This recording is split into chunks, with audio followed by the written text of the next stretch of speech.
Good morning, good afternoon, and good night, and welcome to the Amateur Otaku podcast. How is everybody doing out there? I am Brandon Alvarado, the Scarlet fan here, and I'm so excited to be here tonight to talk anime with you guys. Animated shows, things that we love, things that a lot of people see and don't see, just to show you guys what awesome anime content is out there. As usual, I'm not doing this alone because you guys know I tend to go into rabbit holes very simply, but I need someone beside me to keep me away from my own rabbit holes and just throw me face first into theirs. And of course, I'm accompanied by the one and only the mad Punisher. Can't believe I just said that, Isaac. What is up, man? I'm turning myself into a Belmont. What did you just say? I'm turning myself into a Belmont. What do you mean? I'm trying to semi-quote the series, but go on. Oh my God! You're becoming this nihilistic person. No, but you're Yeah. someone so filled with joy, or is it the puns that are getting heavy? Tudun-tunks. Maybe. Yeah, yeah. This show is already off the rails. So, thank you guys for coming to the Amateur Otaku. Have a good night. No. Welcome, guys. Thank you for joining us, Amateur Otaku podcast. To all you guys that always support everything that we do and all the shows that we cover, thank you so much for your support. Our YouTube channel is up to 46 subscribers. That is awesome. Thank you for those that are still listening and sharing the podcast of the Amateur Otaku. As you guys know, the Amateur Otaku is available on all podcast platforms: Spotify, Radio Public, Google Podcasts, Apple Podcasts, Stitcher. Wherever podcasts are found, you can find the Amateur Otaku podcast.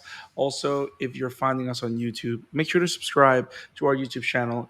Click like button, share with your friends, and click on the bell for notifications so you do not miss any streams, any coverages.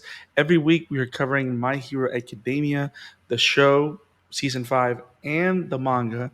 We're also covering the Promised Neverland manga as we promised you, and I was not expecting to do that. And and then we're also covering The World Ends With You, the animation based on the hit cult classic game of the same name, Square Enix's 2007's The World Ends With You. So we have a lot of great content coming to you weekly on the Amateur Taco YouTube channel and the podcast channel. And a lot of it is going to become available at Wallbang Entertainment very soon because we have joined forces with them to create awesome content with you guys. And as you know, our goal is to share the anime awesomeness that's out there with everybody that's out there that has never seen it before, heard of it before, or just wants to find people to talk about it with, because not a lot of people watch the awesomeness of anime, and that's why we cover shows like this. And even though Castlevania, which is the topic of discussion today, is based on a Japanese property. I believe it's been produced by an American company. But if anybody would just say that this show isn't anime or shouldn't be considered as anime tier, they would be wrong, because what a fantastic anime this is. Because it has all the right qualities that would allow me to check the marks off as a great anime show. Even if we were just to say that it's just a fantastic animated show, I would put it into the anime pile. What do you think, Isaac? Yeah, I totally agree. And if I'm not mistaken, it's Powerhouse Animation Studio from Austin, Texas that's creating that And one. there's a good. And they were recently behind a series called Blood of Zeus. Yes, which is phenomenal as well, which is really good. And they're currently working on Mattel's Masters of the Universe Revelation series, which is with showrunner Kevin Smith, which I'm really excited to see. I'm not a huge He-Man guy, but the fact that Powerhouse is making a He-Man show, I think it's pretty awesome. But Castlevania Season 4 just came out, Isaac. And we're about to talk about this today. It just came out this week. It's been a while since we've done like a very near release review, right? Because we're always so busy covering so many different things. And being that season 4 was to be the final season of Netflix's Castlevania, we figured that we needed to bring someone in that not only enjoys Castlevania, the anime, but also probably is well versed or at least knows about it enough, like with it, like us, of Castlevania's history in video games. And he is a fantastic video game file, but also a phenomenal voice actor and a very good friend. And he is none other than the VO hostler himself, the only one you can get more with, Rob Moreira. What is up, man? Hey, what's happening, fellas? That was a hell of an intro. I thank you. Well, I've been working on it all night. Oh, I hope not. I'm not that great. I'm not that popular. You just hype me up a lot. People are gonna be like, "Who is this guy?" I gotta see who this guy is. No, thank you, man. No, happy to be here. Happy to be here. Awesome. So I figured, Rob, we've always talked. You were part of an awesome podcast that I would listen to weekly, which is the Play It Loudcast back in Regent's Fest. That was awesome.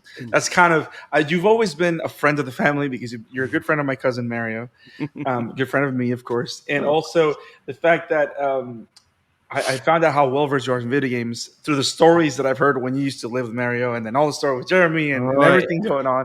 It's been pretty crazy. So I figured you were the right person to bring on. Back when we did our Pokemon episode, What's a Pokemon? I don't know what that is. Pocket monster. Yeah, a pocket. Pokemon. That's probably where it came from. Gotta catch Yeah. Now, for some reason, I went to Instagram Reels. Okay, so video games and Castlevania. I know, I'm that person. Castlevania has been around forever. I think it's older than long me. time. And I wanted to know what's your me and Isaac covered when we covered season 3 of Castlevania. We kind of talked about our thoughts and our relationship to the video game franchise that sparked the show. What's your relationship to the games? Like, have you played Castlevania? Have you been a fan? Where do you stand? Talk to me. I have. So overall, Castlevania. I used to watch my brother play Castlevania. At the time, I was still a little young because the first Castlevania, if I'm not mistaken, came out around '87. So at the time, I was 4. So I was still pretty young at the time, and we had gotten our Nintendo a year later. We got our Nintendo in '88. So Nintendo had been around for a bit, but that's when we got ours. And my brother was a big fan. He played through a couple of the games, and I would watch, but they never grabbed my attention then. Where it did grab my attention was on the DS. That was actually the first time that I actually decided to try my hand at this Castlevania thing, and having the amazing song that is Bloody Tears on repeat in my head, because Nice. I think anybody that knows even remotely a little bit about Castlevania knows the song Bloody Tears. It's just a fantastic song. Yeah. But my first game was Dawn of Sorrow, which came out on the DS. So that was the first one that I ever played. And I played it and I was like, whoa, I was just blown away. I thought it was so cool. It was such a great story. I love the whole, basically the style that it created, the whole, you go forward and then you got to backtrack because you got new gear and you got new this. I thought that was such a great, style of game that now so many games are using currently to do their thing. For anybody who's playing Returnal, you'll feel that that Castlevania-ness to it a little bit. So I never actually got to play as a Belmont. I started as the main character. I think his name was Soma Cruz. So that was my first foray into Castlevania. But since then, I played through all the DS ones. I did backtrack and I did play Symphony of the Night. And then since then, I played through. I backtracked now on my Switch to start playing some of the originals because they have them on the Nice. the E library. So I was like, let me go back and let me just see what this is about. And I gotta say, man, those games are tough. They were Yes. those old ones were hard as Yep. hell. Which is funny, sidebar, playing any game that I played as a kid now, I'm like, what changed? I feel like I suck now. I mastered these games as a child, and now I struggle to learn their patterns, but that's what it is. It's a lot of patterns. But my favorite overall was Portrait of Ruin. Portrait of Ruin was actually my favorite one on the DS. That was probably my favorite Castlevania game.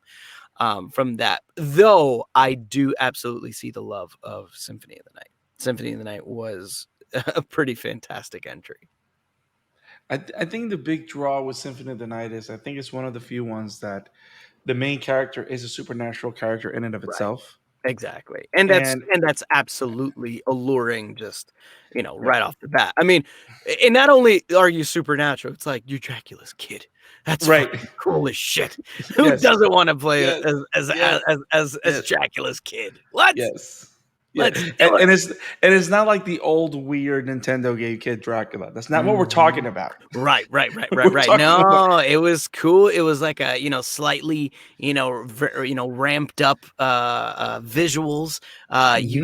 His sprites. You were able to see that he kind of had like a cloak in the cape, kind of how he looks like in the in the anime.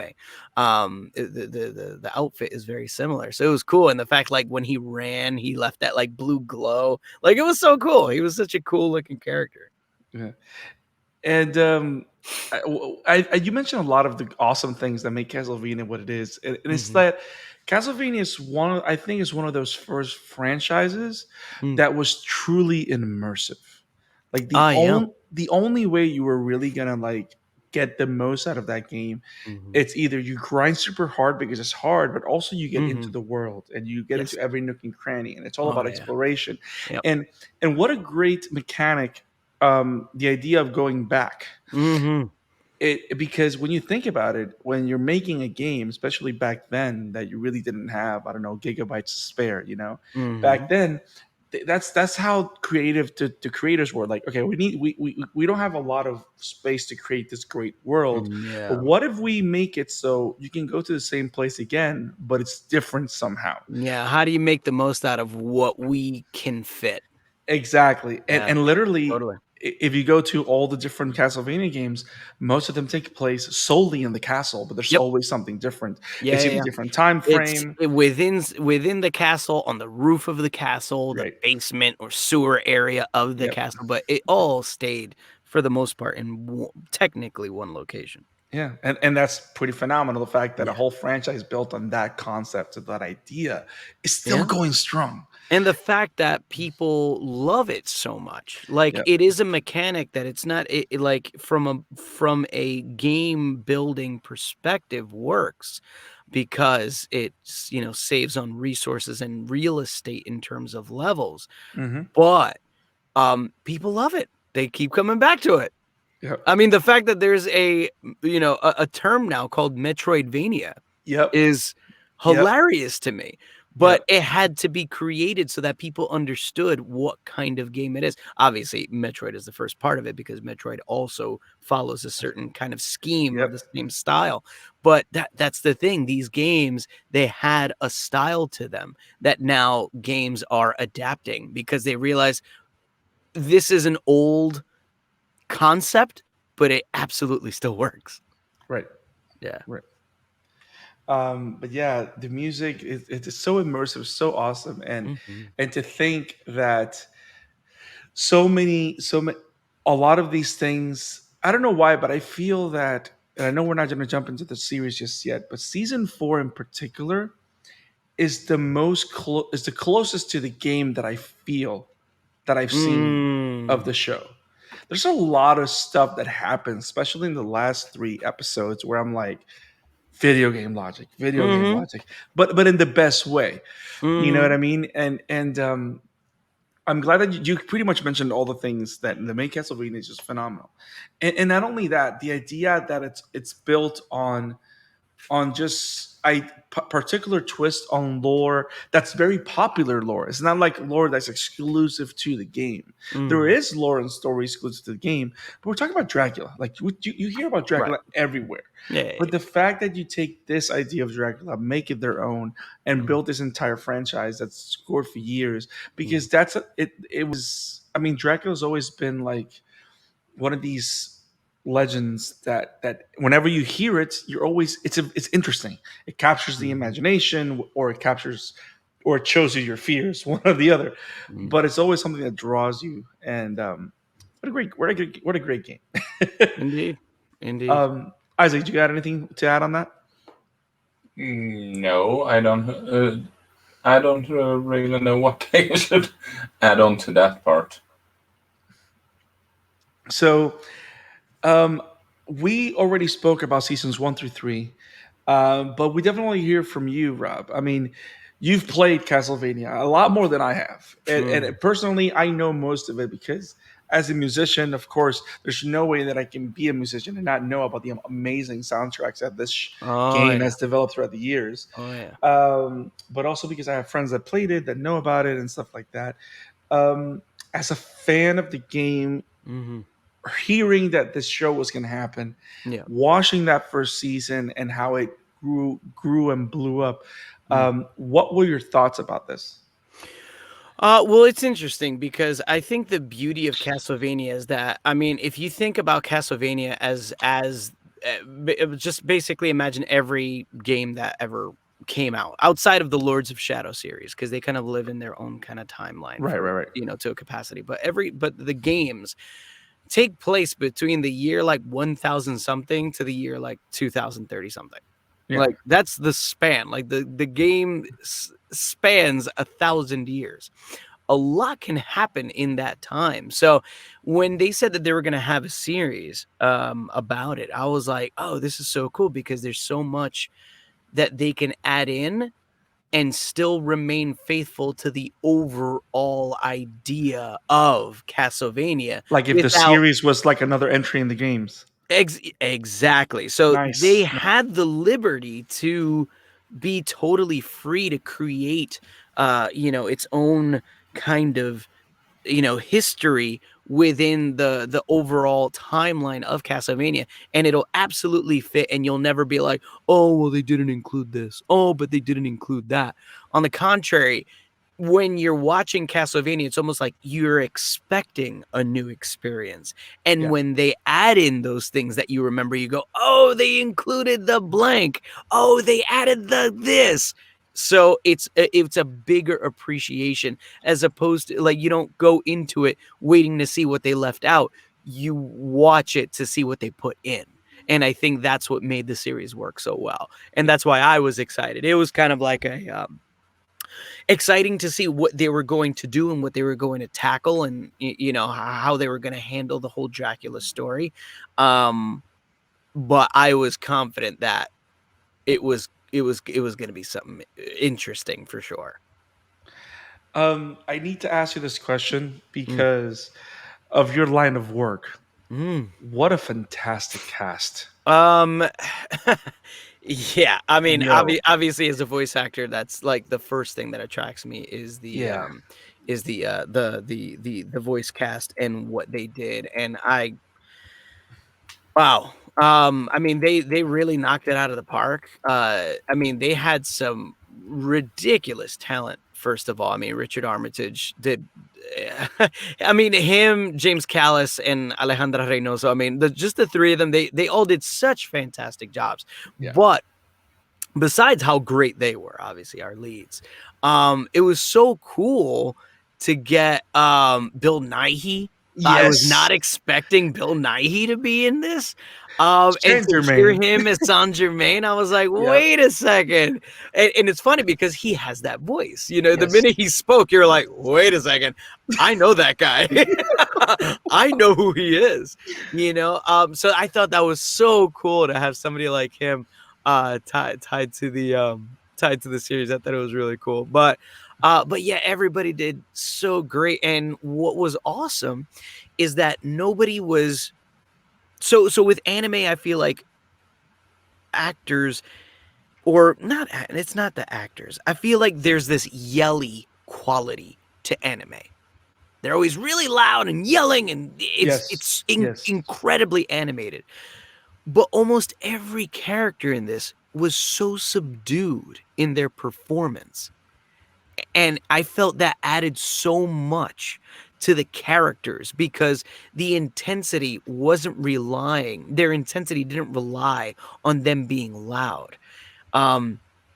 They made choices like perfect, like Richard Armitage. I mean, you rarely heard Trevor Belmont like yell or anything. He was just had this really, it was almost like he was always talking out of the side of his mouth because he was such a sarcastic jerk, you know? Yep. And Alucard is such an elevated, creature to an extent. It almost sounded like he was always whispering. It added an etherealness to him, a weird mystery. Like there was something different about him. And obviously it's because he's half vampire, half human. But he had this, like, it added like a regal character to him almost. And the fact that Sypha had a Latin accent, I thought was such a great addition.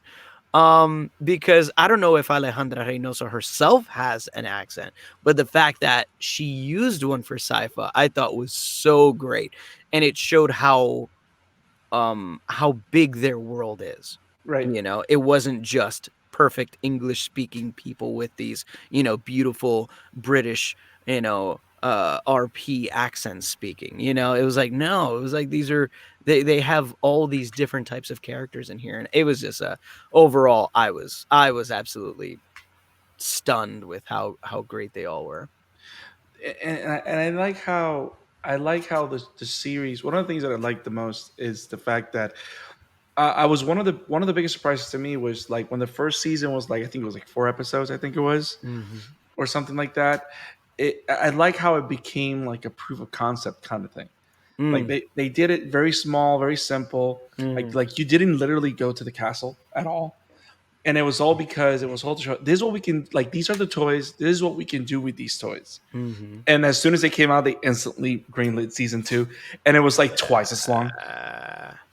And it was awesome. Yeah. I mean, they did it. They did a fantastic job. Yeah. And I like how when you mentioned the voice acting, I always go back to everything that Graham McTavish, that's Dracula. Oh my God. And you know what? The fact that you said that everyone was subdued, it made me think that I feel that I mean, I'm not there. I wasn't there when the recordings happened, but in my mind, there's got to be something where it had to do a lot with the tone that they set for Dracula themselves, because he has a very subdued yet powerful presence. Yes, like he had a presence to his voice. Yes, but he didn't have to be loud to achieve that, and I appreciate that. It's just it just shows the strength of the actor's talent there. Yep. Oh, it was awesome. It was awesome. So, if you were to pick from the 3 seasons, what were the highlights, or what were your favorite? Oh my goodness! Of the 3 seasons, just anything highlights. Oh my goodness! There was so much. Honestly, Alucard and Trevor's chemistry, I think, was probably the one thing that stood out the most to me. I thought they had such a brotherly, annoying, bothersome love for each other. That I thought it's just so real. It's like, that's such a real deal brotherly love. It's not like, hey bro, you're awesome, I'm so happy to be here with you. It was like, God, you're annoying and I can't stand you, but let's be awesome together. Like, so awesome. I love that. The fact that at the beginning of season 2, when they're talking, you see literally Alucard flip the bird. Like just because, like, they instantly like created this really fun relationship between them, and I was like, I'm here for it. I'm here for this. Yes. I thought they were so great. I thought that was awesome. Sypha progressively becoming more and more all out as the seasons progressed. I was like, yo, she's nasty. Yep. I think people are like, you came to see Belmont and Alucard, but you walk out going, yo, Sypha's the jam. This chick is wielding some real deal Holyfield power in those Yeah. palms. Let me tell you. Yep. Jeez. There's a lot of moments, and I like how you went to the character moments because there's great action set pieces, Oh, but yeah. but the dialogue that Warren Ellis wrote for these characters is just so good, and Mm-hmm. the chemistry, like it's all in this, all in everything that he wrote, and I Yeah. like how as we go into season 4, Mm-hmm. how he didn't abandon none of what he put there. Nope. Like there's a lot of things that you can see that are those relationships being carried over throughout the seasons, to the point that when you get to the end of season 4, which surprisingly literally ties so many loose ends, Mm, you feel satisfied. Like you like do. this Yeah. grand journey just takes place, and I like how they don't expend any time. Like it's the amount of episodes that it needs to be. Yeah. They don't try to make it too long or Mm-hmm. too short. Um, but I like if you were to ask me the same question, Rob, the idea that they built their way to the castle Mm-hmm. to me was so good, was so Yeah. important. Yeah. Because I think that's what you expect them to do on day one. Yeah. But the fact that they made the conscious decision, no, we're not going to the castle right away. Mm-hmm. We're gonna make it a point to make it there. Yeah. And of course, when you make it there, you play Bloody Tears. Exactly. You have to. You You have have to. to. You have to. You You have have to. to. Yeah. I mean, yeah. I mean, overall, it was just a very well woven story overall. But I do have to say that, um, as much as I love so many different aspects of all the characters, I think Dracula's motivation, I think, was probably my favorite. Yep. Just in everything. It wasn't Yep. just an undead creature's thirst for power. It's like, no, he had a very passionate reason to do what he did. And the fact that it was all just hinging on his love for his wife, I thought that was massive. I was like, man, that is just powerful. That is so powerful. And how that informs everything he does, Yeah. and how solid um his solid unders his what's the word I'm looking for? The fact that his what he wanted to do was so definitive, his objective was so definitive, so sure, Yeah. affected how everything reacted around him. Well, That yeah, and the thing is, if you notice, I mean, there's parallels to everyone because ultimately everybody did what they did because of love to a capacity. interesting. That's kind of what the show was about. Interesting. It was about the power of love, really, and what it can do, good and bad. You know what I'm saying? Carmilla's Like, love for power, Alucard's exactly. love Like for his she had father. a love for power. Alucard's love for his, for his dad, that he had to put him out of his misery Yeah. to be able to, you know what I mean? Dracula's love for his wife, and this is why he went on a rampage. We won't go into season 4, but obviously what Trevor did at the end of season 4, that Yeah. was also because of love. Yeah. Even in his own silly mucked up way, Saint Germain's full intentions was all about love for Yeah. this mystery character that we didn't really know much about. Yeah. Everybody's intent, everybody's motivator was love to Yeah. some degree, and I And thought that, that was pretty awesome. and you know what? It's interesting that you say that. And Isaac, I want to hear what you think. And it's not just about, and I think we've talked about in different shows that it's not just about love, about the idea of just being with a person, but Mhm. love as a motivation to fight.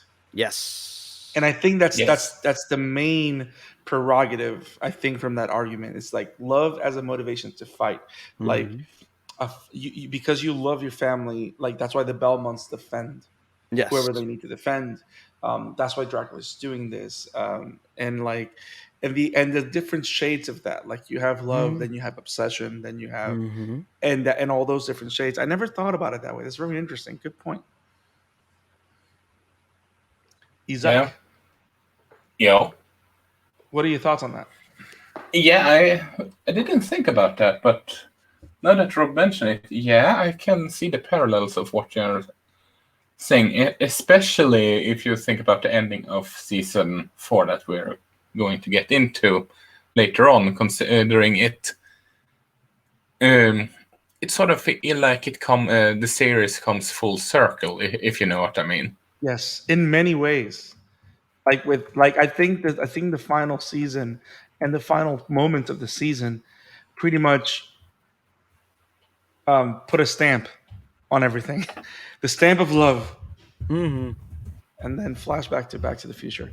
But definitely, damn it, Rob, stop making us think. Sorry. Sorry. But yeah, there's I think we can agree we all love the show. We all love what they've done. And I think what, like you were saying before, Rob, the idea that the lore and the world of this franchise is so big. Mm-hmm. The fact that this show feels that it fits right in.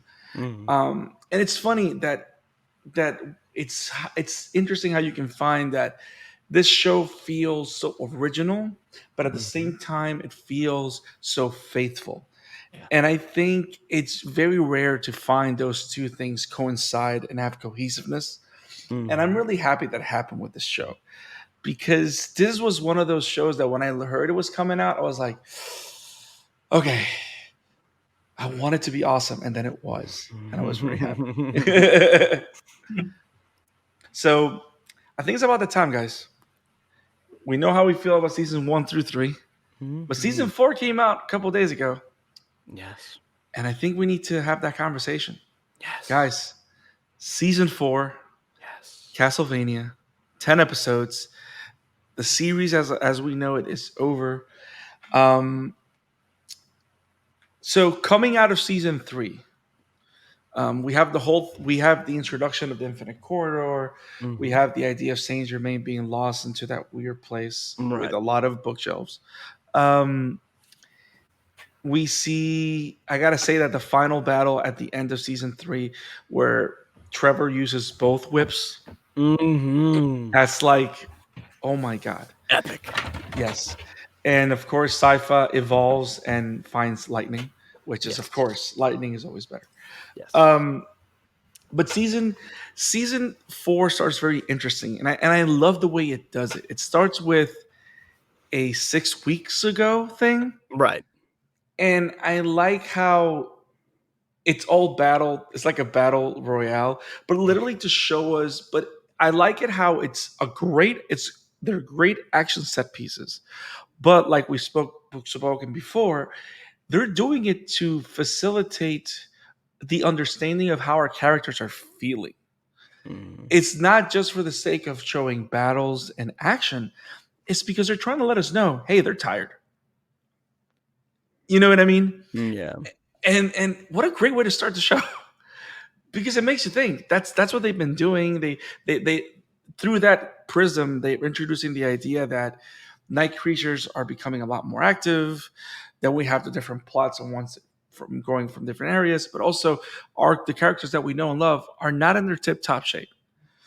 So they're being pushed to the edge. So it's kind of like a great way of starting that season. How do you like how the season started, Rob? How it picked up and how it. I thought it was great. You know, I like that there was no really like kind of downtime. It just kind of picked up like, all right, it was almost like presumably you saw what's been going on, which is why you're here. So we're just going right into it. Like, so I thought that was really great. Yeah, I like movies that do that. Like that's one of the things that I love the most about They the first presume you're Avengers. smart. Yes, It's like presumably you know what's going on. So we're not going to explain anything. We're going right into what we need to. So it's like, good. Yes, as it should be. first Avengers. Like as soon as it starts, you're like running around in this shield base. Like, hey, welcome. You know what's going on. Just run with me. But there's a lot of stuff that happens. So Isaac is now this conqueror, which is what a great twist for his character. The whole thing with Hector. What were the biggest surprises character wise? Because I know we can't talk about every single episode beat for beat, but what were your biggest surprises character wise in this season? For me or just either of us? For both. Well, I always start with you because you're our guest. Oh, well, thank you. Biggest surprises. I would say the four sisters. I thought their dynamics were interesting. The vampire sisters. I thought their dynamics, how much they changed from season 3 to season 4 was really cool to watch. I thought that was actually very surprising. Especially Lenore, considering that she kind of, flipped on Hector. We were kind of hoping things were going to be okay, and then they weren't. And I was They like, were "Oh, not at she's the all. terrible vampire lady. I should have known better. Damn it." The power of the vagina had him. So I get it. I get it. I get it. It happened. All Yeah, right. I Oh thought my I was God. going to be full-mouthed. I get it. The guy got caught. He got snagged.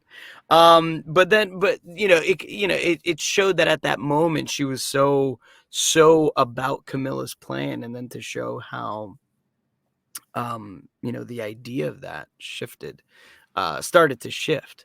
The further things went in, I thought that was really interesting. I thought that was pretty surprising, but great though. I thought it was great because it gave more color to them as opposed to just being, acolytes of Camilla, basically.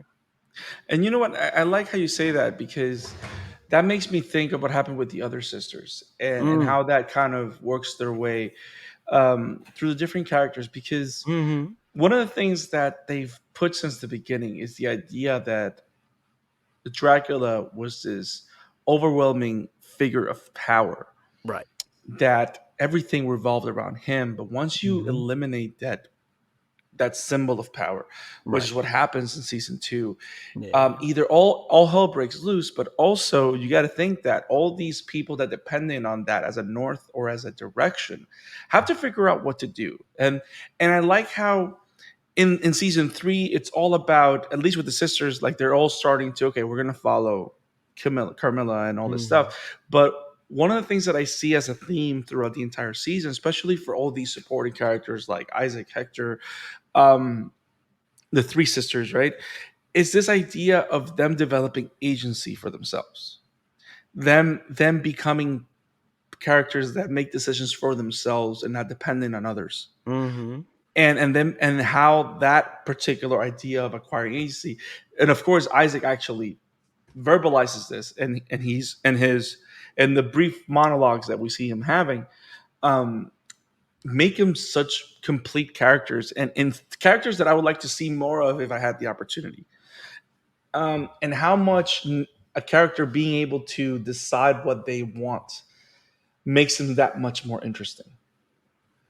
Which is why, even though we saw a little bit about what was going on with the two with the two of the sisters that are a couple, like I think it's Morana or something. I don't know their names.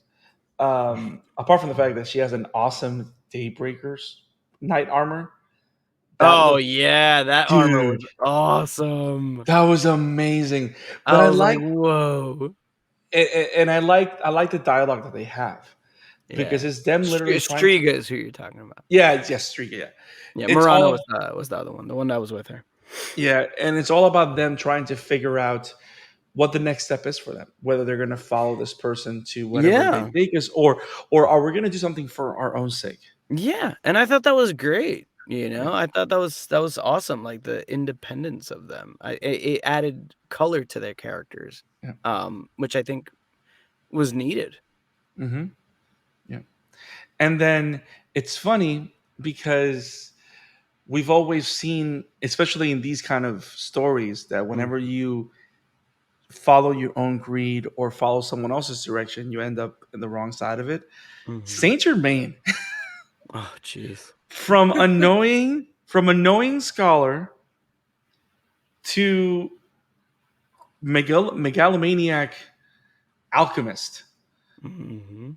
That is crazy. I don't know if his turn is from the games, but what a crazy turn for him. And I think Yeah. but it made the character so much more interesting too. I mean, if you look at how desperate he is in season 3 about getting into that corridor, it makes sense why he gets kind of like a breaking point when he hears what he needs to do in order to get total control over it. Yeah. I mean, also the road for that, it made sense. Even and I don't say it because it doesn't make sense. It was one of those things like to get to this point and how big of scale the madness that he does. Because he goes from this guy desperate to meet his love to this guy that literally slaughters a village. Yeah, he's okay with a whole lot of death. Exactly. To get what he wants. And like in the beginning of season 3, he's not that cool with everything happening with that weird cult that we found. Mm-hmm. But now he's okay with that because now he's been pushed to the edge. I think it's because he got a taste of the corridor. Because we find him after being spit out of the corridor and all that stuff. Right. But yeah, Saint Germain, great character, of course. Trevor and Sypha, I love their relationship. It's just hilarious. It's real. It's real. Yes, he's a bit of a jerk, and she's she's she's a spicy Latina. She's a spicy Latina. Yes, it is. It's like what would it be if if a Latin woman got with a smarmy white dude? There you go. That's their relationship. No, and I like how as you go through the 6 weeks, 2 weeks, it's like this one is definitely your fault. How is it my fault? It was so good. Now Hector's storyline wasn't that surprising. It was good, but it was really not something interesting. No. He kind of got put in the back burner for this season, which is fine. I mean, again, you didn't want to have too many plates spinning either. His story was a lot more interesting, so he got more screen time. Isak was always been that interesting character. Well, yeah. But the idea, but one of the things that I like about this season, especially binging it, was that we know from season 3 and we know from the games that the fact that they killed Dracula doesn't mean there's not going to be something crazy, someone trying to bring him back. Well, yeah. I mean, in the games, technically Dracula resurrects every 100 years. So it's like his death is kind of, not really his death. Right. He always kind of comes back. Yeah, he's got to come back. Yeah. Baby, come back. So, but I like how they build the tension little by little. There's a lot of more detail.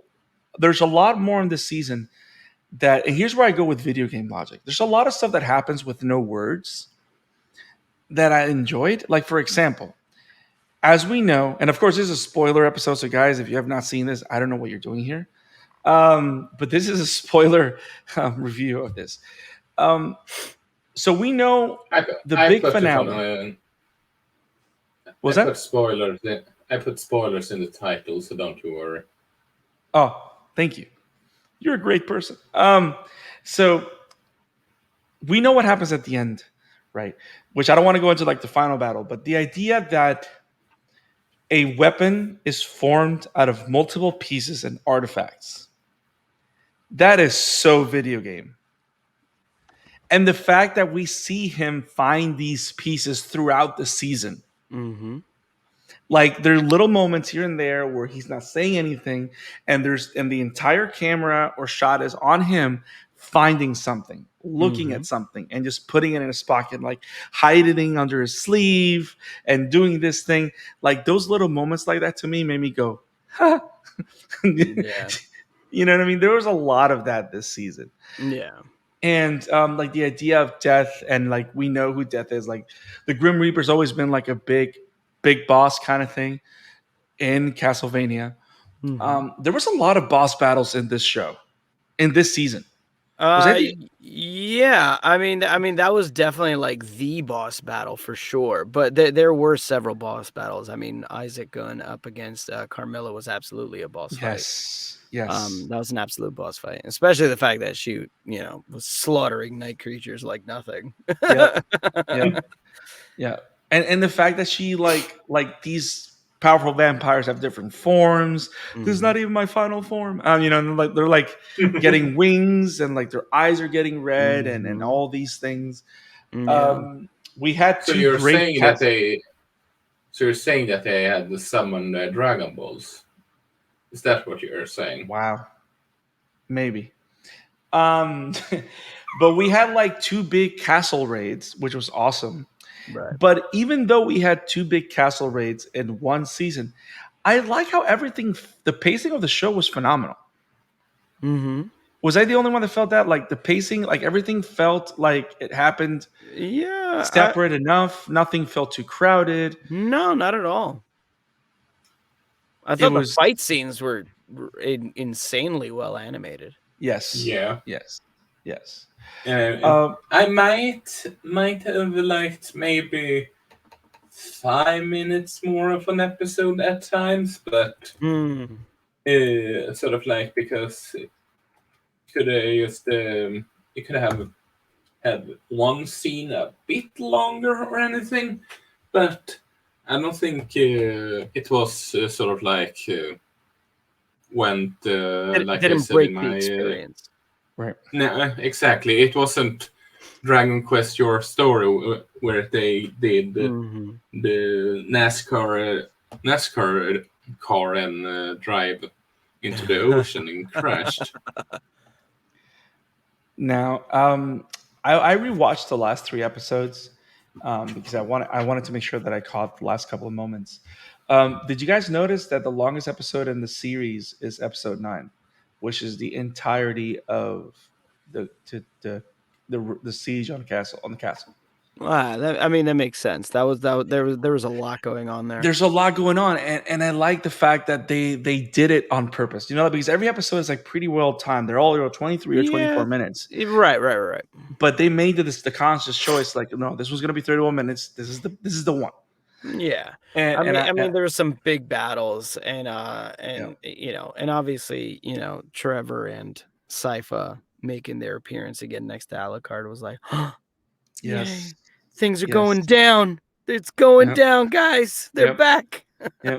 And did you guys notice that they apart from that they made it longer, they didn't miss any minutes. That's the only episode where you don't see the Castlevania title card. I didn't catch that. They actually I didn't play think the of- music theme for the Castlevania title card as Sypha and Bell and Trevor are arriving. So like they did a lot of little things like that that were pretty cool. Yeah. Like, and those are the kind of things that you kind of will like, oh damn, these guys are smart. Like they know what they're doing. and I enjoy that. Whenever I see that, I appreciate it because they want to give us as much as they can within the span of what they have. Because I know that a lot of times, and I know Rob, this is your job. A lot of times they're giving like a set amount of minutes that they can work with, right? It's not like they can decide and make every episode whatever length they want. Right? Presumably. I mean, I've never done anything for Netflix, but like the stuff that I've worked on, I mean, there is a timing, that's to it. Okay. Yeah, because I mean that would probably be more on the animation side of things as opposed to like the vocal part. Because the vocal part, yeah, you have to fit stuff into what's already animated. Oh, because pretty much you would do your work probably after the animation's done. So yeah, we're kind of one of the last parts, like it because usually it's like the the drawing, the mapping, then they finally do all the animation, and once all the animation's done, then they do the prelay, which is adding the voice to the characters that are there, and then they'll have obviously where their mouths flap, so you kind of have to match that timing there. Gotcha. Yeah, though it may be granted they can the flaps may not always be there because sometimes they're kind of happening in tandem. When you're dubbing, yeah, that's very different. When you're dubbing, then yeah, you have to it's total timing because you have to match what's already there. But with prelay, they may add flaps if they need to. So depends on what you're doing. Interesting. Mm-hmm. But there's this season was great. It was great pacing. Nothing too much going on. Can we talk about Varney? That was such a great swerve. My jaw dropped. Yeah. My jaw dropped. I was like, wait, is this a joke? Is this an illusion?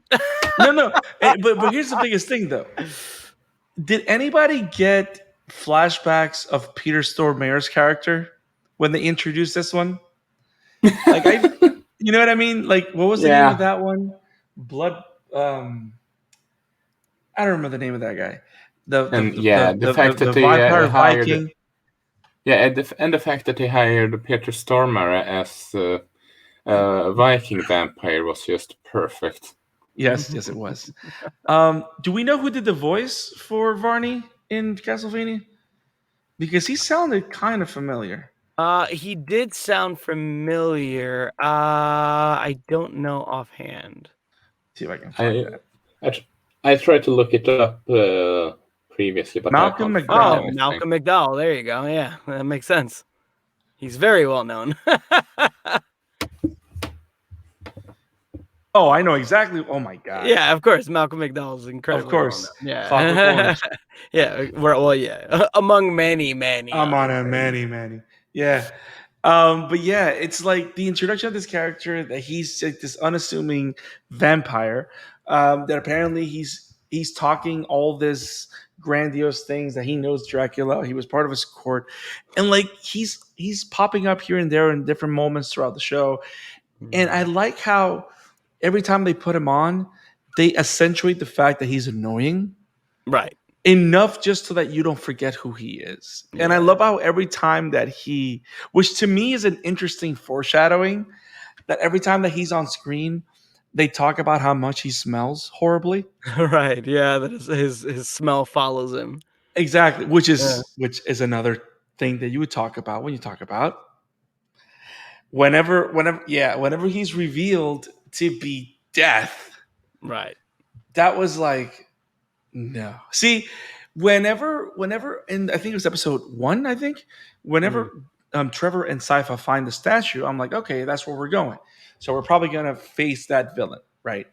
I wasn't expecting Varney to be dead. Yeah, no, not at all. I don't think anybody expected that. No, definitely not. It was awesome. I think that was a great, fantastic swerve. Yep. I love the fact that Saint Germain's plot felt very Castlevania-y. This crazy like alchemist sorcery kind of thing that's very specific. The whole thing with the rebus, like it sounds super interesting, and it sounds like right into that world, and it feels like something that would make sense in the world. I like all that. I like the fact that we saw the cloud of souls, just like you would see it in the game, like all those red skulls in there. Yeah, that's like very just like the game. All the weapons. The weapons are so cool. Oh, the fact that they introduced the cross. Yeah. They put the cross in. And the fact that at the end they do both the exploding holy water and the dagger and the cross at the same time, and it becomes the holy cross from the game. Yeah. That was like so perfect. Like that was one of those things that I love because it didn't feel like they just did it just for fan service. Right. They did it. They made it make sense. Exactly. Like the one thing that I forgive them from doing in fan service was because it was awesome, is when they hit the chicken in one of the walls in season 2. I forgive that because they did it just for people that were actually looking. So that's cool. Yeah. But the whole thing with the castle. Now, before we go to the final battle, because there's a lot of things going on there, there's a lot of video game logic that occurs in that final siege. The escalation of the villains. The fact that every monster that you see there is practically a monster that you can find in the game. I think this is the most monsters from the game that we've seen. We see the skeleton knights. Right. Like from the first things, we see the golems, we see the thing shooting, we see all the spiders, we see the little goblins with the axes. Now, here's why I say video game logic. Well, the thing about Castlevania is that you have to go through the whole castle, right? Right. This is the first time that we actually go through the castle to every single room and kill monsters. True. Yeah, very true. The first time it happens while you're using different characters. All the battles are particularly different because they're facing different monsters. Right. The whole thing with like you have Saifa, who's Saifa fighting the multitude of like this Asian vampires. You have Alucard facing the vampire that's like Thor. Actually, he's actually Minato from Naruto. Um, yeah, I don't know if you know who Minato is, No. Rob. So literally, Minato is Naruto's dad, and he's known as the Flying Raijin Flash because he has an ability that he throws a shuriken, and wherever the shuriken lands, he can instantly teleport to that area.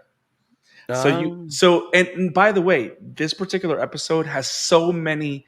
This one and the previous one have so many um, winks at Naruto. It's stupid. Like you have the thing with the axes and the teleportation.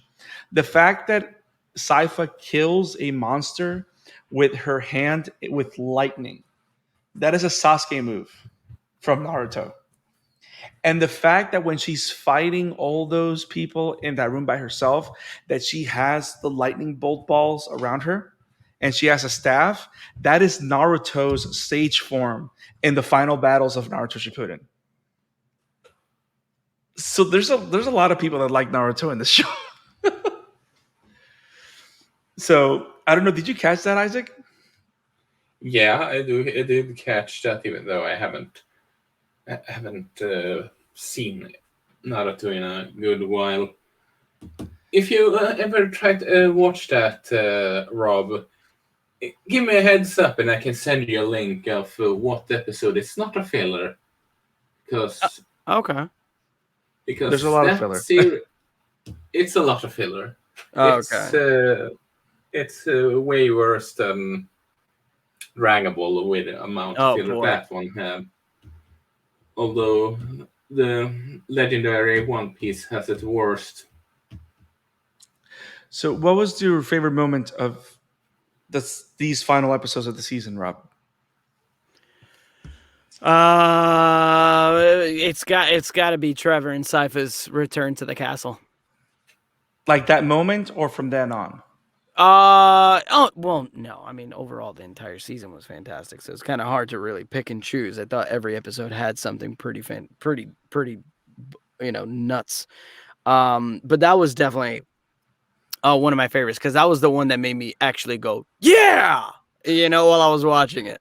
So I mean, so I think any moment that made me do that was pretty cool. That and Isaac's when his night creatures started coming in through first off, when they first saw the portal that Isak created over the castle where Carmilla was, when they saw that portal and they were like, what the hell is that? And then the night creatures just started pouring in. I was like, oh snap. Isaac's just like, that's a wrap, taking over. I thought that was nuts. And then when he just like took that one step, fell, and then got caught by that one creature that just kind of like floated him down, I was like, oh, he's such a badass. No, Isaac's such a badass. He's a gangster. Isaac's a gangster. Hands down. I thought, not only that, but I also loved when he just walked through Lenore's cage like, all right, I'm gonna kill you. And Hector's like, nah, don't kill her. And Isaac's like, all right. And then he just walks away. Like, yo, you just rolled up to a vampire chick and she couldn't do anything. She's just like, oh my God, this guy has the biggest balls in the room right now. I'm not even going to touch this guy. And he just like moves the little bars off to the side like, all right, Hector, what's going on? I mean, he went to Carmilla and he challenged Carmilla and didn't. Like, just no fear at that. He's like, all right, so you're going to die now. That's what's going to happen. And Carmilla isn't exactly some irregular goon. Exactly. So like, she's a, very well-versed, warrior vampire. And he's just like, all right, let's do this, because I'm surrounded by like 80 of my squad. So just so you know, this isn't going to go over you. Yeah, and I'm not that surprised that she ended up committed what's the Japanese Seppuku? name? Seppuku, yeah. Using that one because she pulled the Imagine Vegeta. Yeah, considering I'm just using that because, well, YouTube, but it honestly either the last fight in the where they have in the castle, well, there's one, or the fight against her is arguably the best animated fight in the entire season, in my opinion. I'm just not sure on which, because those fight scenes, because those fight scenes at the end of the season, it just got better and better and better in terms of animation, I feel, instead of other series that lower its budget the longer it's comes into, so to speak.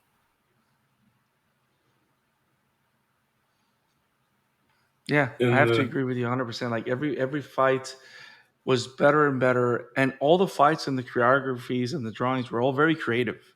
Like all the fights were very creative. That's why I liked all the time that we spent in the castle at the end, and the fact that we got to follow the different main characters into different rooms, different environments with different monsters.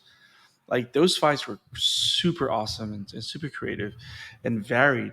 And then of course we have the fight against the the five bosses of the castle, like on the, like where the machinery is, that they fight, like the ones that look like a witch, the one that looks like a knight, the one with the breads. That was like boss battle central right there. That was pretty awesome. Or I would say mini bosses, but yeah. Yes. They're all like literally from the games, right? More than likely. I mean, again, I haven't played through every Castlevania, but I mean, a lot. There's definitely, if not exact, there's a lot that are reminiscent of. Yeah, especially the knight at the end felt like it came from the game. Especially how the way they beat him is they gradually destroy his armor. Mm-hmm. That felt like video game. Like you gotta just keep hitting them. Eventually, it'll chip away, and then you finish them off. Yeah. Yep. And then Sypha blasting the electricity to help Alucard's sword cut through. Yeah, that's what's up. Dual text, bro.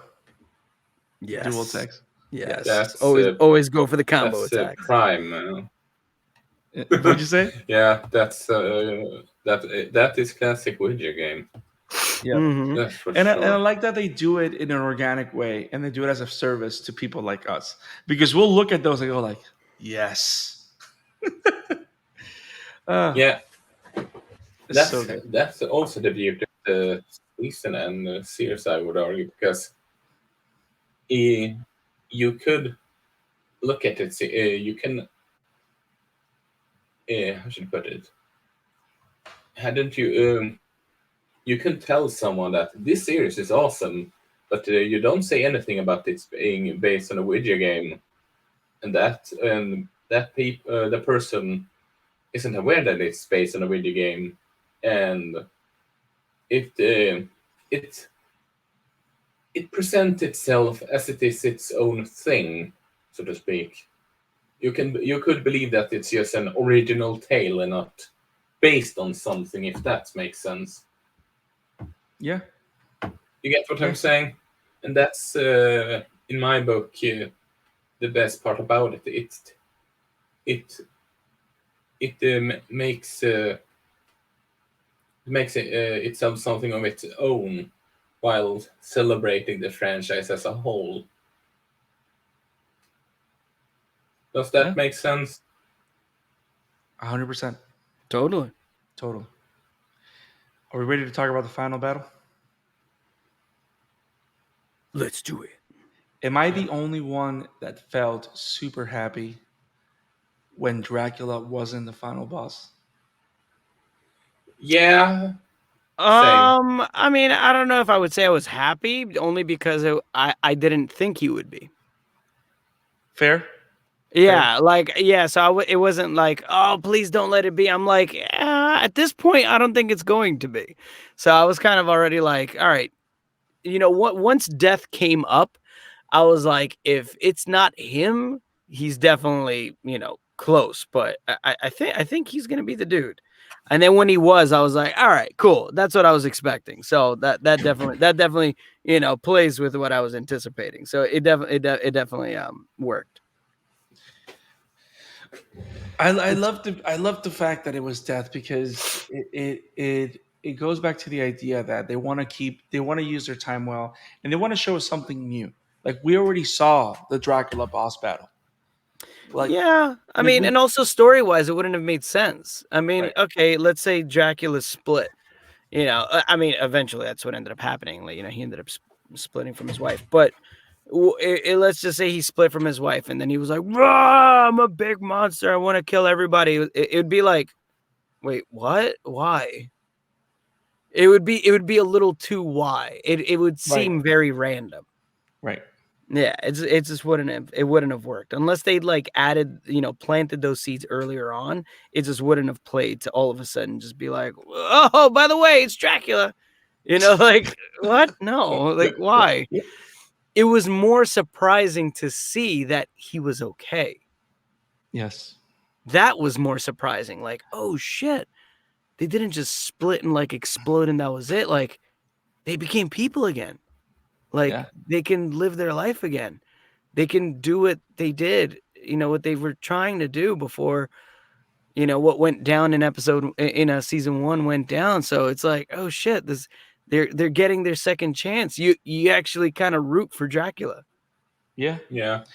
That's exactly what I mean with going full circle, because it started with him losing his wife, and now it ends with him getting his life with his wife back, so to speak. Yeah.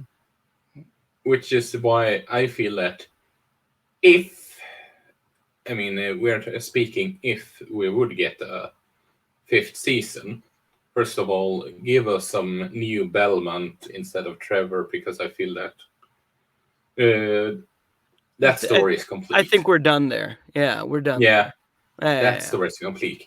Mm-hmm. And instead of using Dracula as the next big bad or something, if you have to resurrect someone, use Carmilla instead. Yeah, because she was the big bad vampire, after him. Yeah, because with how the season ended, the series season 4 ended, I don't think it makes sense to have him return as a big villain. Honestly.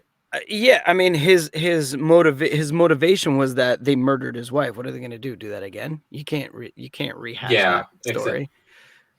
If anything, this might sound weird from a Castlevania perspective, considering he's the big bad in most of the games, but if they did season 5, let's play with a hypothetical. I'd rather see him as a mentor for Alucard than a villain from here on out. That'd if they would do more within Castlevania. Because that's the you can, if we take Simon is a descendant to Trevor, right? I can't recall the bloodline right now. If it takes someone 100 years from now, Lissa is dead, but Alucard and Dracula still lives because vampire. Of course. And then you can have Alucard being having his father as a mentor. It's sort of like becoming someone, becoming the wise person that can help out society, so to speak, and redeem himself for what he did way back at the same time. You get what I'm saying? Yeah. No, that would definitely be an interesting take on it for sure. I like how they dedicated an entire episode 10 just to show the fact that our heroes were allowed a happy ending. and I like how they doubled down on it. You know what I mean? In the beginning, I kind of felt a little. I was a little with Trevor coming back, kind of. But then when Saifa utters that line, I think we finally won. It's like, okay, I dig this. This is good. You can end it here. I can go home. You know what I mean? Yeah, I mean, it's based on a video game franchise, so it has to have the happy ending to me. Yeah. You know what I mean? Like, while in a realistic space, yeah, you always want to see a main pro tag really do, pull the ultimate sacrifice. That's not what the Castlevania series ever was about. It was like, you are the hero makes it. Yeah. So I thought it played to the overall Okay. Castlevania feel. That makes sense. Is that they should, because as somebody who would expect them to make it, the fact that he was dead for technically for those first couple of minutes of the episode, it's kind of like, wait, this is wrong. This is wrong. He can't be dead. That makes no sense. They're supposed to get married and whatever. That's what Castlevania 3 was all about. You can't change that now. You can't do that. So then when he came back and it was like, yeah, okay, there he is. Good. That's what was supposed to happen. Damn it. Yeah, Go make more Belmonts. Yeah, it was like, damn it. Don't start fudging with the story. Now, how awesome was that final battle with Death? Oh, that was epic. Yeah. That was epic. That was like, you know what I like about that battle? This franchise started with one man and his whip. This series ended with one man and his whip. One man, one whip. Whip it good. When you say whip, I'm just going back to the whole animated Return of the King movie from Rascal and Bachelor, what they named it. And that horrible song. No, Isaac, don't do it. Don't sing it. Yeah. Don't. I can link you that one later, Robbie, if you wonder what I'm talking about. Oh boy. Yeah, it's bad. It's Nightmares, kids, and it's not even Castlevania. But yeah, it was epic. The fact that he has this showdown with Death, and for some reason he has this super move towards the end of it with the whip. That was like very G Gundam of him. Shining finger. But what a great way to end that battle. The whole thing, there goes the video game logic. The way that he beats Death is because he's able to put together all the things that he's found throughout his journey. Yep. To build the ultimate weapon, which is this dagger, which I'm pretty confident appears in some game, to strike. But I like at least, even though the whole Trevor thing in the beginning got me, like, with the fact that he came back at the beginning, it had me a little like, the fact that they explained it through the infinite corridor. I'm like, you know what? You've been playing with the infinite corridor logic throughout the whole season. I can't argue with you. It's okay. That, and it also redeems Saint Germain. Yes. It redeems him as a character. Yes. It does show you that he was able to recognize that he was played. And even though he saw his lady on the other side, he still used it to, save Trevor. I thought that was pretty awesome. What I don't understand is why every time we see the shadow of this person, she always walks away from him. Because she's a jerk. Okay, that's fine. I'm okay with that. I was just convinced she's a jerk. Speaking of that corridor, something, just remember something, and I Google it to get some confirmation. And I don't know if you heard about that, but in 2018, the one that got the rights to Castlevania, Sabat or whatever his name is, he also got named to a certain other franchise that is known for being Adi Shankar. That's the name. Got for another series, and guess what video game franchise that was? Mm-hmm. Share with the Can you class. guess? I don't know. Devil May Cry. So And it's so funny that you say Devil May Cry, because when I was watching the last episode and was watching the when Trevor was flying towards death with his dagger out and his, armor was chipping and whatever. In my head, I was like, this kind of feels like Devil May Cry. I kind of feel like when, Dante turns into, in his Son of Sparta mode to like finish off the bad dude. I'm like, this feels like that's what that is right now. I feel like that's what I'm yeah, watching. So it's really and weird that that's a hell of a coincidence. and he said in that interview with IGN, Shankar, in an exclusive interview with IGN, Jack Gingy also revealed that his Devil May Cry series will join Castlevania in what we're now calling the bootleg multiverse. And it sounded like they are talking about crossing over Castlevania with Devil May Devil May Cry. Cry. And Interesting. if that would happen, do you think that the corridor is going to be the key to that? I mean, it would be the easiest way to explain it. And is it any specific Belmont you would like to have Dante meet up and so to speak, if that would happen? I thought I could bring this all Devil May Cry up, considering, well, it's the series is supposed to end, and I figure they are going to work on Devil May Cry next, if that's the case.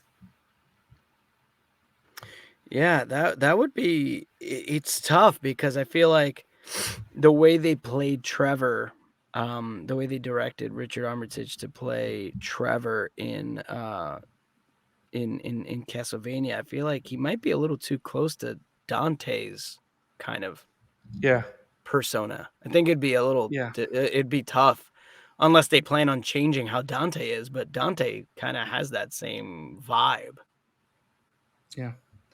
I just hope it's not Simon Belmont, because every time it turns to night, he needs to sit down and stop. And every time it turns day, he has to stop. So I hope it's not Simon. I guess. Then Am I the only Richter, maybe? Rich? I don't know. Richard Belmont. I don't know enough to be able to choose a Belmont. Or But maybe, you know what? maybe take Alucard. Yes. But Making a joke about like Rob said, he's too similar to Trevor. Make a joke about how he reminds him of someone, of a certain idiot he knows way back. That would be clever. And you know what's interesting? You say that it's like Trevor's similar to Dante. Alucard is similar to Virgil. Oh yeah, I could see that. So that would be interesting. So I think it makes more sense Alucard / Dante. That would be interesting. Mm-hmm. That would be interesting. But yeah, guys, Castlevania season 4. What a Great show. great Great show. season. What a great series. What a great season. The whole thing with like the way the show bookends with Dracula and Lisa just talking about chilling, just chilling. That's what they're doing. They're just chilling. That's Yeah. all they're doing. Like a couple would like we never saw them as a couple. The Right. fact that we see them for a couple for the first time, the idea that they took the time to show us that Dracula also got his happy ending, Yeah. kind of like letting you like going deep on the idea that he's not all bad. I mean, he is like vampire. But it's not about and it But goes that to also begs the question, like, yeah, he's a vampire, but did that make him bad?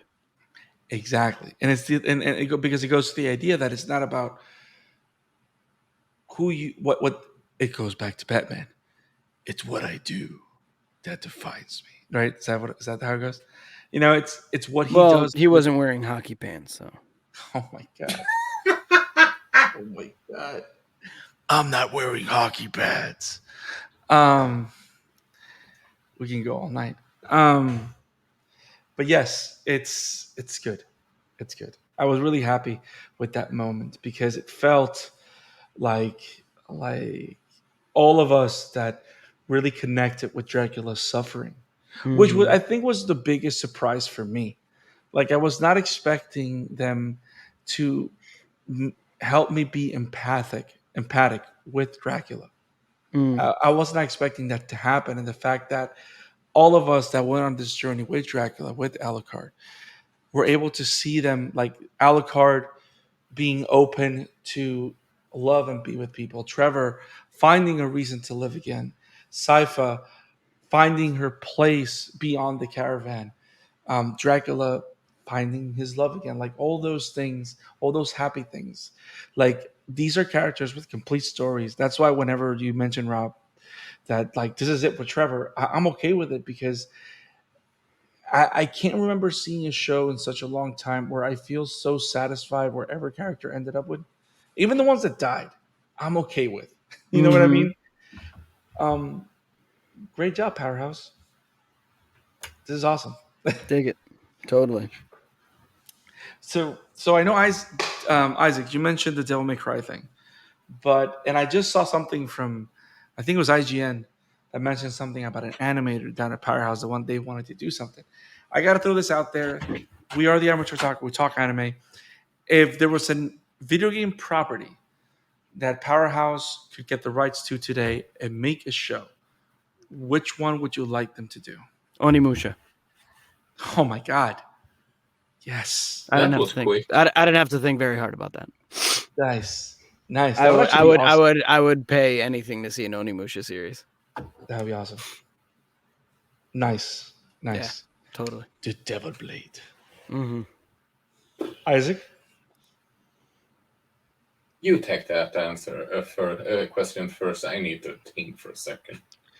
So the funny thing is one of the animators actually wants to do a Legend of Zelda anime. No. I'm just saying. That's not what I said. That's what one of the animators Yeah. from Powerhouse said. Yeah, you need to give that one to You see, Bones or anytime Madhouse. they wanna animate Legend of Zelda, I just go. Only reason is I never want to hear Link speak. If you, I will. If you are unsure about the Link speech and all, there are manga adaptation of the Legend of Zelda games where Link talks and all that jazz. No, Give I those don't a mind. shot. I don't mind him speaking like in the written word. I don't want to hear him have a voice. There is That someone I don't. find voice. Yeah, I don't. Yeah, Have you played Breath of the Wild? I don't want him to have a voice. Have you played Breath of the Wild? I like my Link voiceless because I The feel voice actor it's does not easier. want Link I to don't have want him to have a voice. I don't want him to have a Yeah. voice. Even if they That- offered me $10,000, I'd be like, no, I don't want to. No, I don't want to. I don't want to do it. I can argue about that part because I would like to have him a voice if they did an animated No, adaptation. I feel like there is a purpose to him being voiceless, and I think giving him a voice erases that, and I don't like that. I mean, he's called Link for a reason, but Suddenly I felt Rob put his foot down. No, I because it's one of maybe a handful of immovable opinions. I will never be convinced otherwise. but So if it happens, I mean, you if will it never happens, it happens. You know, I have no control over that. I probably wouldn't enjoy it. Okay. So you would you watch it? I mean, I'd give it a shot. Okay. I give everything a shot. but know that I would be like, good that they got the job. Stupid idea, but I'm glad somebody got the job. But seriously, if check out the Legend of Zelda mangas, they are fantastic. I shall try and weave it into my massive schedule. Yeah. My schedule. My schedule. My Rolodex is full again. Yeah. But what are your answer while I'm thinking Damn about it. mine? Yeah, Brandon. I should have figured that this was gonna come back to me. All the video games. See, I was thinking of one. I was thinking of a Son of the Enders, but there's already like animated movies of it. So that one, I have to pick something else. So if I can get an anime, sure. Gears of War. Yeah. That would See be if fun. it. See, that's. It would be fun. It would definitely be fun. That would be a fun one. I'm trying I to know think. that Dave Bautista is pushing for live action movies for him. Yep. Yeah. Sure is. He would be perfect for that franchise. Mm. I'm trying to think. What have I played recently? And they're actually working on a Tomb Raider animated show too. So I can't pick that either. What have I played recently? I haven't played anything recently. That's probably why. Overwatch animated show. No, not Overwatch. They have a lot of animated shorts, so that kind of like covers that. You know what? I'm gonna go easy on this. Ooh, I got this. Final Fantasy Tactics. And specifically Final Fantasy Tactics, The World of Ivales, The Story of Ramza. That. Wow. Because it's a cult classic game, but also it's all about war. So, and it's all about politics. Like, it's not like, I mean, every Final Fantasy game has a lot of that, but this one in particular, because it's a strategy turn-based game, has a lot of that. So I would like to see that. That's the Final Fantasy that I would like to see, because you get all the elements of Final Fantasy that make it interesting, but also all those political angles, and the story is pretty straightforward. So I'd like to see that. Interesting. Yeah. Okay. All right, Isaac, your turn. Fire Emblem. Banjo-Kazooie. Actually, I was actually going to say Fire Emblem. I think so. I think they could do a good job with that part one. Can you pick something less predictable? I mean, it's in your name. I mean, I get it, but come on, man. Let's break out of the comfort zone for like 30 seconds. Yeah. What's the call? I mean, if Rob can go out of his way to put his foot down on Link's voice and mention like 3 other options, I think you can come up with something beyond Fire Emblem. Facts. I mean, granted, Banjo-Kazooie would not be a good one. Though I would see an F-Zero one.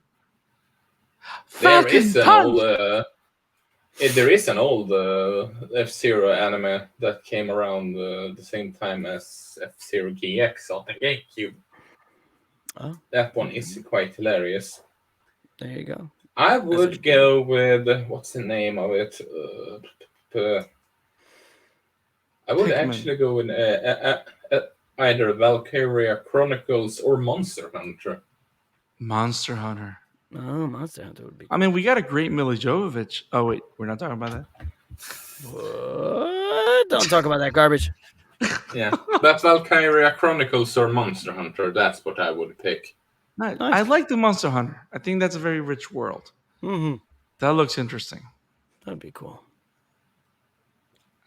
If you wonder what Valkyria Chronicles is, it's a sort of like a turn-based strategy game from Sega, where they sort of like Second World War was in its own a world. turn-based game from you, Isaac? I was not expecting that. But the difference is that it's sort of like war. Have you played the 40K or Warhammer? Oh, okay. It's sort of like there is turns and you have a specific amount of times you can move. When you choose that character, they move. They can only move a certain amount away because they are So it's like that XCOM. specific. Sort of, yeah, sort of. It's sort of like Okay. XCOM. Interesting. It's on the first and the fourth one is on Switch right now. They are quite enjoyable. If I wouldn't pick those, I would probably. And this might sound weird, but I would almost go ARMS with them because I would be interested to see more "quote unquote" family friendly stuff from them than in comparison to Blood of Zeus and Castlevania. Castlevania is family friendly. I mean, it's all about family. It's all about family drama, right? Oh wait, that's not. As someone with children, I'm leery of even my 15-year-old watching that. So, yeah. No. I mean, she watches it, but I'm kind of like, hey. Hey, you might want to go to your room. I don't mind you seeing blood and guts, but once it gets all saucy, you gotta fast forward a little bit. Good thing it's not live action, that show, because that would be yeah. I let blood and gore pass, but yeah, but that's some of the options I would choose. If I can't use Fire Emblem. Very nice. Nice. Very, very nice. So, guys, we've done the thing. We've talked Castlevania as a whole. We've talked about the season 4. Rob, thank you so much for being here, man. It's been awesome. Yeah, thanks for having me.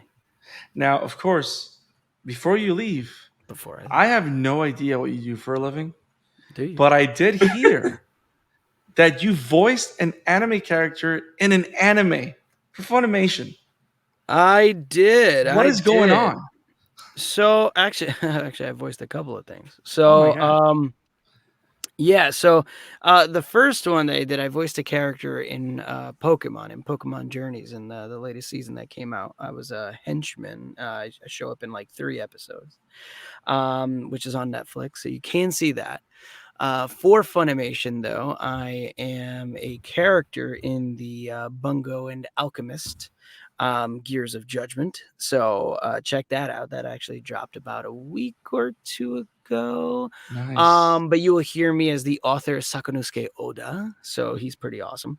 He kind of looks like Duo from Gundam Wing, for anybody that knows the series. He looks a lot like him. He got the same dark brown long braid, but he's a badass. He's cool. And then I did voice another character for a rugby anime that's on Funimation that has been coming out as well. And you can hear me that. It's called Number 24. Very nice. Yeah. That's pretty awesome. And there's more in the pipeline. Okay. Yeah, that'll be my tease. There's more in the pipeline, but I can't say what. But there's more in the pipeline. I mean, NDAs, we get it. Of course. Yeah. So the cool thing is that I'm actually excited for Bungo, the Alchemist. It's cool. It's actually pretty interesting. It was really awesome to actually be able to watch it because I only watch the segments that I record, so I have a very kind of overall semi-top view of what's going on. Mm-hmm. But to see it all kind of weave together in the show was actually really cool. Nice. Yeah. Maybe when we get a chance to cover it, we can get you back in. Let me know. Sadly, I'm not doing a voice. Sakanosuke basically sounds like me right now. So, so it's not like, hey, do the voice. It's like, you're hearing it. This is it. This is the voice. No, but that's cool. That's awesome. Yeah, thanks, man. Rob. Rob, where can people find your stuff? I know you have a site, merch. What you got going on? I do. I have a site. It's robmoreiravo.com. You can check that out, or you can go on any social and you will find me at Rob Moreira VO. That is TikTok included. I don't do too much on there, but occasionally I'll post a video. But I am on there, so you can follow me. But I got that, got the Instagrams, got the Twitters, got the Facebooks, got all the good stuff. And I got a YouTube channel as well. Same thing at Rob Moreira VO. Awesome. Mm-hmm. Isak, where can people find you, my brother? well, you can find me over at Emblemaniac, that you see with my name, and you can find my work at Wobum Entertainment. And you can find me at the Scarlet Fan 52 on Twitter, at the Scarlet Fan 52 on Instagram, and as Brandon Alvarado on Facebook. Thank you guys for joining us. Make sure to like and subscribe to the Amateur Otaku for more awesome anime content. Have it awesome, guys. Peace.